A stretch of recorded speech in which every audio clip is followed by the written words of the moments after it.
अचानक भारत के मिशन 2035 पर छिड़ गई जंग। घूमा अमेरिका रूस का माथा।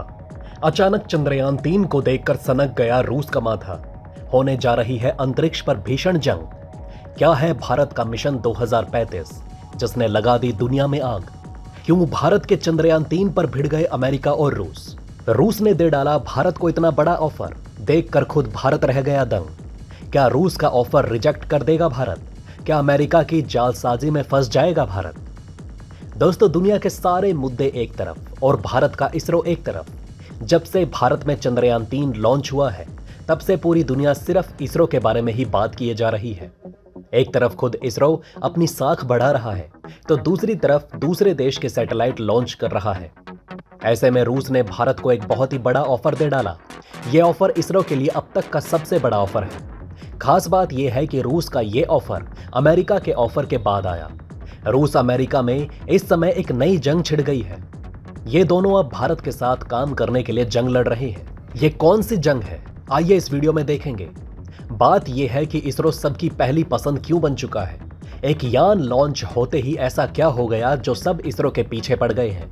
ये बात तो साफ है कि इसरो की काबिलियत और चंद्रयान 3 की सफलता ने सबको हिलाकर रख दिया। पृथ्वी पर भारत से दोस्ती करके कहर ढा चुका रूस अब अंतरिक्ष में भी भारत की दोस्ती करके राज करना चाहता है। जी हां दोस्तों, आपने सही सुना। रूस ने कहा कि वो 2024 के बाद अंतर्राष्ट्रीय अंतरिक्ष स्टेशन ISS परियोजना से हट जाएगा और अपना खुद का स्टेशन बनाने पर ध्यान केंद्रित करेगा।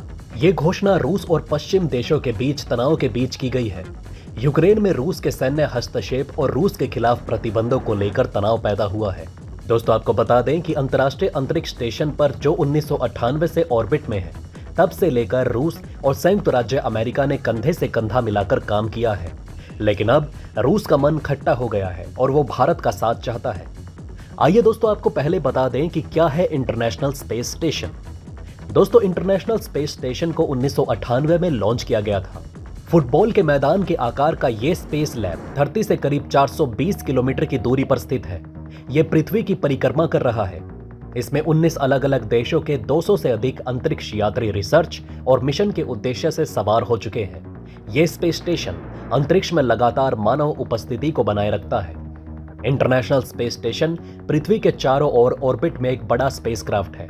ये एक घर जैसा होता है जहां अंतरिक्ष यात्री रहते हैं। ये स्पेस स्टेशन उन हिस्सों से बना है जिन्हें एस्ट्रोनॉट ने कभी स्पेस में इकट्ठा किया था। ये लगभग 250 मील की औसत ऊंचाई पर पृथ्वी के चारों तरफ घूमता रहता है। यह 17,500 मील प्रति घंटे की रफ्तार से चलता है, यानी कि यह हर 90 मिनट में पृथ्वी की परिक्रमा करता है। अंतरिक्ष में रहने और काम करने के बारे में और भी ज्यादा जानने के लिए नासा इस स्पेस स्टेशन का उपयोग कर रहा है। इस बीच रूस की स्पेस एजेंसी के प्रमुख ने ब्रिक्स देशों को उसके स्पेस प्रोग्राम में शामिल होने का ऑफर रखा। ब्रिक्स देशों में ब्राजील, रूस, भारत, चीन और दक्षिण अफ्रीका आते हैं। ब्रिक्स सदस्य दक्षिण अफ्रीका और ब्राजील के पास ना तो स्पेस की ज्यादा टेक्नोलॉजी है और ना ही उनके पास इसका बजट। लेकिन रूस का ये ऑफर खास तौर पर भारत और चीन के लिए है। ऐसा इसलिए क्योंकि इन्हीं दोनों स्पेस एजेंसियों के पास स्पेस से जुड़ी टेक्नोलॉजी और बजट है। वहीं चीन क्योंकि अपने स्पेस स्टेशन पर काम कर रहा है। ऐसे में रूस चाहता है कि भारत उसके साथ इसमें मिलकर काम करे। लेकिन भारत के पास नासा के स्पेस स्टेशन में भी जाने का विकल्प है। हाल ही में जब प्रधानमंत्री मोदी अमेरिका की यात्रा पर थे, तब भारत ने ऑन्टेमिस समझौता किया था, जिसके तहत इसरो और नासा 2024 तक भारतीय अंतरिक्ष यात्रियों को इंटरनेशनल स्पेस स्टेशन में भेजने पर एक साथ काम करेंगे। अमेरिका भारत को वहीं ले जाने की बात कर रहा है जहां से रूस अलग हो रहा है। पिछले साल रूस ने फैसला किया था कि वो अंतर्राष्ट्रीय स्पेस स्टेशन से खुद को अलग कर लेगा। अब भारत के लिए सबसे बड़ी चुनौती आ जाती है कि एक साथ भारत रूस को और अमेरिका को कैसे मैनेज करेगा। धरती पर तो भारत अमेरिका और रूस से खेल रहा है, लेकिन अंतरिक्ष में भारत इन दोनों को कैसे साथ लेकर आगे चलेगा, ये देखने वाली बात होगी। लेकिन अब बात फंसती है रूस के प्रस्ताव पर, क्योंकि रूस ने यह प्रस्ताव भारत को ब्रिक्स के माध्यम से दिया है और ब्रिक्स में भारत और रूस के बीच खींचतान चल रही है चीन की वजह से। जी हां दोस्तों, चीन ब्रिक्स के विस्तार पर जोर दे रहा है। सी जिनपिंग की मंशा SCO की तरह ब्रिक्स में अपने पसंदीदा देश को शामिल करना है। चीन की मंशा ब्रिक्स में अपने करीबी देशों को शामिल कर एक नया वर्ल्ड ऑर्डर बनाने की है जो एंटी अमेरिका प्रोपेगेंडा में ड्रैगन को खुलकर साथ दे। और तो और चीन का साथ रूस भी दे रहा है। रूस का एक अलग मकसद है। यूक्रेन से लड़ाई के चलते पश्चिम के देशों ने रूस से सामान लेना बंद कर दिया। इससे रूस पर बहुत ही खतरनाक असर हुआ है।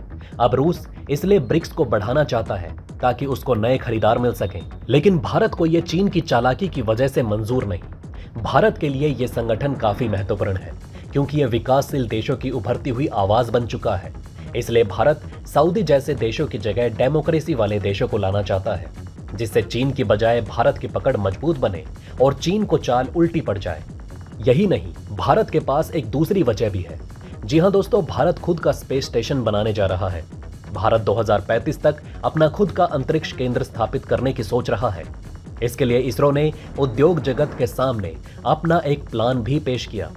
दरअसल इसरो ने भारी भरकम पेलोड कक्षा में स्थापित करने में सक्षम और दोबारा इस्तेमाल किए जाने योग्य रॉकेट बनाने के लिए उद्योग जगत के सामने प्रस्ताव रखा ताकि वो इसरो के साथ पार्टनरशिप कर सके। लेकिन भारत के पास बड़ी समस्या है रॉकेट की, और वर्तमान में पूरी दुनिया में अमेरिका, रूस और चीन ये सुविधा है। जहां एक तरफ अमेरिका और रूस पिछले 24 सालों की पार्टनरशिप के अंतर्गत अपना स्टेशन चला रहे हैं, तो वहीं चीन ने अपने अंतरिक्ष स्टेशन तियांगोंग का केंद्रीय मॉड्यूल साल 2021 में लॉन्च किया। इस कदम से चीन अपना खुद का अंतरिक्ष स्टेशन बनाने के बेहद नजदीक आ गया है। तियांगोंग स्पेस स्टेशन के पूरा होते ही चीन दुनिया में इकलौता देश बन जाएगा जिसके पास मौजूदा समय में खुद का स्टेशन होगा। अब आप सोचेंगे कि हो सकता है भारत रूस के साथ पार्टनरशिप कर ले, लेकिन जरा सोच कर देखिए, चीन खुद अपने दम पर स्पेस स्टेशन लॉन्च करने जा रहा है और वो ऐसा करने वाला पहला देश हो जाएगा। अगर भारत भी अकेले करता है तो यह बड़ी बात होगी, और बड़े रॉकेट के लिए टेक्नोलॉजी की कमी नहीं है भारत में सिर्फ पैसों की कमी है। वहीं अगर भारत रूस के साथ मिलकर बनाता है तो यह अकेले भारत का नहीं होगा। आपको बता दें कि अभी का अंतर्राष्ट्रीय अंतरिक्ष स्टेशन पिछले 22 वर्षों से अंतरिक्ष में है। यह अमेरिका, रूस, जापान, कनाडा और यूरोपियन स्पेस एजेंसियों के सहयोग से बनाया गया था। नासा ने पिछले साल कहा था कि अब वो इस स्पेस स्टेशन को 2030 तक चलाएगा। इसके बाद उसे प्रशांत महासागर में किसी वीरान इलाके में क्रैश किया जाएगा। दोस्तों, अब आप हमें कमेंट सेक्शन में बताएं कि क्या ये बातें आपको पहले से पता थी। अगर नहीं तो इनमें से कौन सी बात आपको सबसे ज्यादा इंटरेस्टिंग लगी, और कमेंट बॉक्स में जय हिंद लिखना ना भूलिएगा। तो दोस्तों, हमारे इस वीडियो में हमने आपको बहुत सी बातें बताने की कोशिश की। अगर आपको हमारी ये कोशिश अच्छी लगी हो तो प्लीज लाइक करें इस वीडियो को, और इसी तरह की और जानकारी पाने के लिए चैनल को सब्सक्राइब करना ना भूलें। जितना हो सके इस वीडियो को शेयर जरूर करें। जय हिंद, जय भारत।